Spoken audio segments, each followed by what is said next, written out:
Do you want a friend who will never leave your side? Introducing Chauncey the bear. He'll never leave you. Never, ever. It's nice to see you again, Alice. Jessica told me you've been spending time with a new friend. He doesn't want me to talk to you. Chauncey? My favorite thing is his eyes. I can see anything I can imagine in them.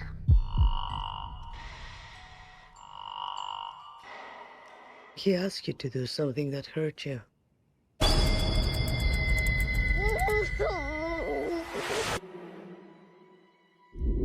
Every culture has a name for it. We call them imaginary friends. Just because you stop believing in them doesn't mean they're gone. And they're angry that you left.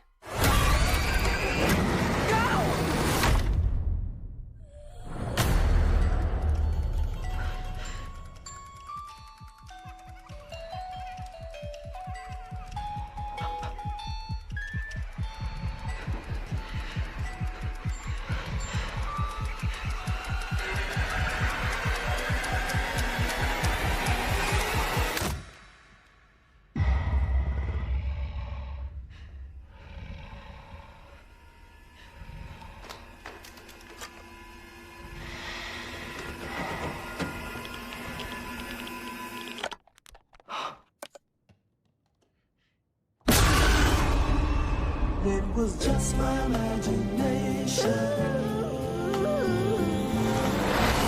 Away with me.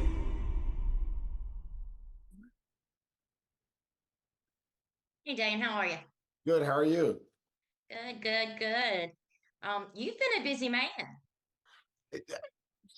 I've been a fortunate man, I think. In a town like this, I've just been in the right place at the right time, essentially. So tell me, how did a pro basketball player become an actor? It's a great question. My journey, started. I from Lexington, Massachusetts, where I was born. Essentially, it was kind of basketball all the way for me, and I didn't really plan on playing basketball for a lengthy amount of time. My brother, who's 4 years older than me, was on the basketball team at Syracuse University. And I started going to his games when I was in high school, and I was like, oh, this is pretty interesting. Like Big East basketball, 33,000 people. This is pretty cool. And I started really focusing on basketball my sophomore year of high school. And then I, got a full scholarship to the University of New Hampshire. Was fortunate enough to be a starter there for 4 years, like second all-time leading rebounder in school history. Wow. And I wanted to be my degree is in tourism and business, and I wanted to open up a chain of surfboard rental shops in Waikiki, Hawaii. And then I found out someone else thought of that before me. But they were like, hey, you're pretty good at basketball. You should look into going pro. And it wasn't even anything that had crossed my mind before. And I got an agent. And then I was in the NBA draft in 2011. I didn't get drafted. And like the next best thing is Europe. If you're not one of the, 60 players that get drafted, you go to Europe. And I did. And I played in Europe for 8 years. And yeah, I was home in Boston in 2019, just preparing for my 9th season. I wanted to play 10 years as a pro, and I got called to the set of Free Guy to be a stand-in that they were shooting in Boston. And Wow. one of the producers came up to me when I was there. Hey, who are you? You're tall and you're proportionate. You should look into acting. And then I was going to LA the next week to book a pitch a culinary travel show, and I ended up meeting with another producer looking into acting, and I booked this Netflix show called Sweet Home. I love that show. I was in Korea. I was the protein monster in that show, and then I I got a temporary apartment in LA to like explore this acting thing for what I thought was going to be 2 months, and yeah, I'm actually still in that same temporary apartment 5 years later, creeping up on 5 years. So yeah, that's kind of the evolution of it. I acting, I enjoy it a lot. Basketball gave a lot to me, and I owe a lot back to that sport. But when you're an athlete, especially a professional athlete, you have to understand that that time is finite, and every athlete eventually hangs it up. So acting was something, like I said, I was looking to be a culinary travel show host, so something on camera, but um, just acting just fit, it just felt right. And I was like, this is cool. And at this point, I would rather play a basketball player than actually be one. A lot less sore. So yeah. And obviously, my vehicle early on is monsters. Um, my size and my movement background plays a factor. But playing humans is my ultimate goal. But I do love my monsters, that's for sure. Right. And somebody that, plays monsters, and of course with basketball, you've got to be tall, right? So exactly how tall are you? I'm 6'8". So yeah, Wow. it's definitely a thing. It's not for everyone, but it definitely helps me with some of the roles for sure. I can imagine. I'm sorry, it puts me in shock. I am 5 foot tall on a good day. Yeah. So, that opposite world of short and tall is Yeah, but good you distance probably apart. fit in a lot more places than I do, so I don't feel too bad for you. So you're like, if you're ever on a train or a plane, you're probably a lot more comfortable than I am. Well, probably. But, you've got that whole, monster actor going, and that's fantastic. I love that. And you've been in so many things, American Horror Story and The Walking Dead, and of course Prey as a predator. And I love that movie. Like, I scored that like the #1 movie that year. So We will gladly take that. It's much appreciated. None of us had any idea that that movie would be received so well, and what a pleasant surprise it was. We all worked really hard on that, and I think Dan did a great job breathing new life, kind of applying some CPR to the franchise. It was, that movie was a lot of fun to do. And it wasn't really about the predator. That's why I appreciated it. It was kind of Naru, Amber's story. There just happened to be a predator in it. Like the predator isticness, if you will, wasn't kind of rammed down your throat, which maybe with the other ones it was. But yeah, I mean, I'm only in that film for 12 minutes. but still, I mean, that's something. Yeah. I mean, and your latest role, Chauncey, Mm-hmm. Imaginary, that movie was great. I loved it. Yeah, it was a lot of fun. When I got that phone call, I was like, "Oh, Blumhouse? Oh, yeah, okay, yes, absolutely." I didn't even really look into what it was. I was just like, "Yep, I'll do it." And then they sent me the script, and I was like, "Oh, this is like a fun take on, your like." Because we all kind of have like a child inside of us. We've all, anyone who's an adult was a child at some point.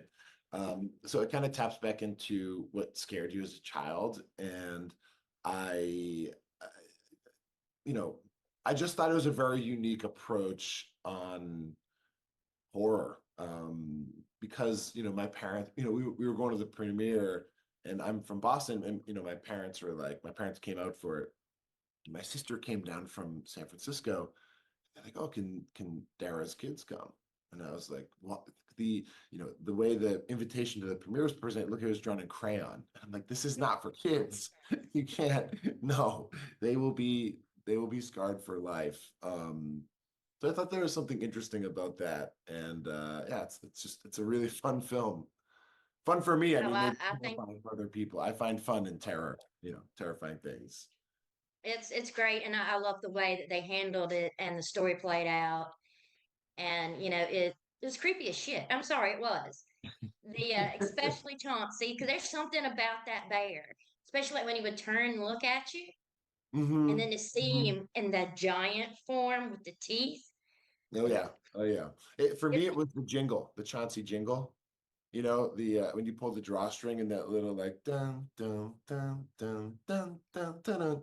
There's something about that that's just so creepy because it's meant to soothe you as a child, but it's one of the most unsettling things, you know? Right, right. And I mean, what was it like being on set and the first time you saw the costume? Well, you know, when you play a non-human character like that, it's you don't just show up to set and there's the costume. There's a whole process. First of all, they told me um he would be on all fours quite a bit, running on all fours. And for maybe 2 months before this film, I trained significantly in like quad all four training. Oh, you know what? I actually have, wait 1 second.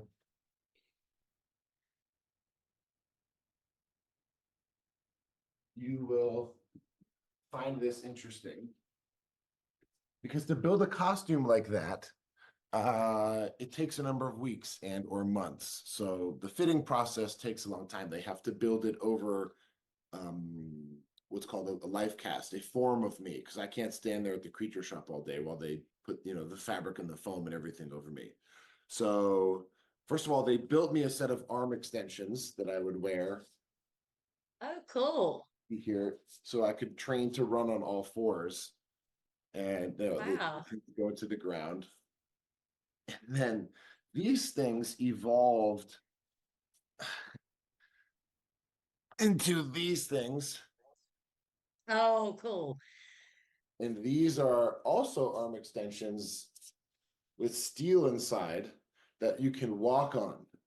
These are like, this is resin, but inside is steel. So I brought these I would bring these to my rock climbing gym and like kind of find a quiet place and walk on all fours. But yeah, these are quite heavy. Um, but these are kind of the training version of the final result.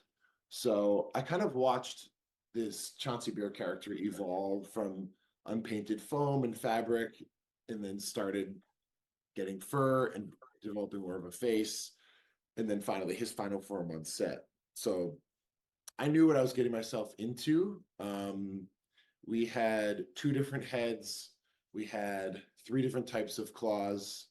One claw was what you mostly saw in the movie, like articulating fingers. I would put my fingers, they had these really interesting bars that I would pull, and I could pull on this way or pull on this way, and the claws could go like that essentially. There's a video we posted of me testing everything out. And then there was like really sharp claws that looked really good that you could pose in certain ways. And then there were the all four walking claws, which they actually had little stilts going through with a pad so I wouldn't slip off these, that you could see pretty much my last scene in that film as I'm chasing DeWanda's character when I was on all fours. I had to walk through that and then never ever walk through that hallway. And then they said, freeze, switch. And the 2 people would come in and switch my hands. We would still be rolling. And then I would go on all fours and continue after her. That Um, is so cool. and it wasn't until 2 days before we shot that scene that Jeff, our director, told me, you don't have to run after her because she twisted her ankle and she's going to be moving slow. And I thank God. And it's also creepier if Chauncey's moving slowly. So I did not have to run on all fours, which was, I was concerned about that. It looked quite ape-like. And I wanted it to be more bear. So I think it worked out. It looked creepy a little bit, but Oh, it yeah, looks good. it all evolved into what it was. But yeah, very different suit from the Predator suit. And it's very cool that you get to keep those Oh, claws. don't tell anyone that I still have these. No, no, these are just the training ones. These are my practice claws, and I was like, I'm keeping these. These are really cool. These will end up on my wall someday. That So, is awesome. mhm. Yeah, and then he that while you look terrifying, it has that little bit of, the teddy bear. So it's like it's even creepier. I mean, like it still holds a little bit of that. It still looks like a teddy bear, Mhm. but a very, very, very mean teddy bear. He's got that cute face for sure, and the black, button eyes. The first time Piper saw me in full costume, she was really freaked out, and then she grew to, it wasn't that scary, and then I became kind of cute to her, and Piper, we were best friends, but yeah, it was the whole evolution of Piper's acceptance of Chauncey Bear like face to face in person was a pretty funny experience. But when you're wearing a suit like that, are they heavy? I mean, it looks like it would weigh a ton, you know? This suit was built by Spectrum Motion right here in Glendale. Great friends of mine. I do a lot of work with them. The suit was actually very, very light, as opposed to like the Predator costume, which was really thick foam latex, inches of foam latex you're kind of trapped in a sponge. This didn't have any foam latex. I think the head was foam latex, but this was just regular foam and a lot of spandex. So it was breathable. They actually green screened my legs were inside the legs of Chauncey, and they kind of CG'd my legs out of it to give him that wider kind of squatty digitigrade look. The kicker was that we were in New Orleans in the summertime when we shot this, and boy was it humid. Even in the air conditioned soundstage, I would come off doing a scene and I'd be sitting in my chair at Video Village, and then, are you okay? I'm like, why? What do you? And there's a huge puddle of water around you, and I'm like, oh, just sweat coming out, giant puddle of sweat around me. I wish someone took a picture of that, but yeah, the New Orleans humidity was probably the most difficult aspect, I would say. I can understand. I'm from Georgia, Mm-hmm, so mm-hmm. Oh yeah, I know about the hot, humid. But now that the film Imaginary is coming out, uh, what is your next role going to be? Have you already found that? Yeah, I'm in the middle of shooting Mindy Kaling's new show, just as a human. The show is literally called Untitled Basketball Project right now. There's no title yet, but it's Kate Hudson is our lead, and she is in a basketball family which owns the Los Angeles Waves, the big basketball professional team of Los Angeles, and some things happen in her family, and is now the president of this team, and she navigates kind of this male-dominated world and has a lot of very funny Kate Hudson-y moments. It's essentially Jeannie Buss's story. Jeannie Buss is a executive producer on the show, along with Linda Rambis, and the cast is unbelievable. Ike Barinholtz and David Stassen are running the show along with Mindy, and it's a huge learning experience for me, and it's a lot of fun, and there's a lot of fun people in it, and it's also like my first real human role. So I come in, I do 10 minutes of makeup, maybe they do whatever to my hair, and then I get to wear a basketball jersey all day, and it's like, wow, this is nice. I'm not sweating and worrying about what I'm eating and being glued into something. I could get used to this. So, and we're shooting it right here in Los Angeles. So and we're one of the few shows that are actually shooting right now. So I'm fortunate and lucky, and yeah, I do not know when that will be out. Um, but yeah, that'll be a lot of fun. But um, you know, Imaginary comes out on Blu-ray on May 14th, right? So that's a pretty exciting thing too. And on digital May 7th. That's So right. That's yeah. right. And if you had to quick last question, if you had to give You four can words go a to little bit describe longer. imagining. You can go a little bit longer. You can do, if you have more questions, it's fine. Okay. If you had to describe to viewers imaginary in four words, what would they be? 4 words? Four. I got to be difficult.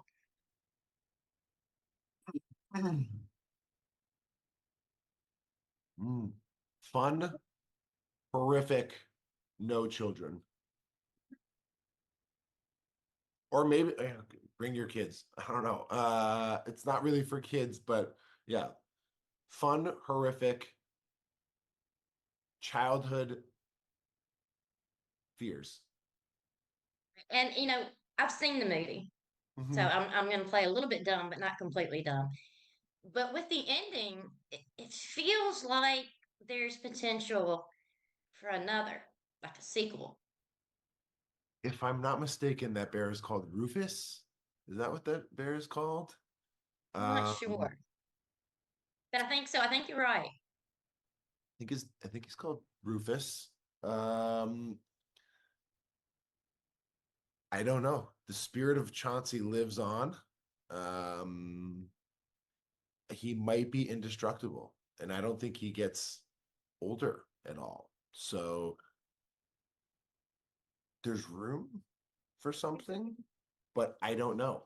I mean, you want to talk about sequels, potential sequels. I was in a Predator movie. Yeah, it's the amount of people ask me about a sequel. I don't know. And even if I did know, I probably couldn't talk about it anyway.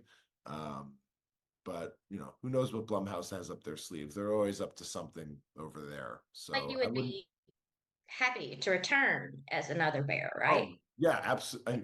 Yeah, I would be happy to do anything that Blumhouse and Lionsgate calls me for. But it's you know, I do love my Chauncey, so yeah, I would, yeah, absolutely. It would be a pleasure.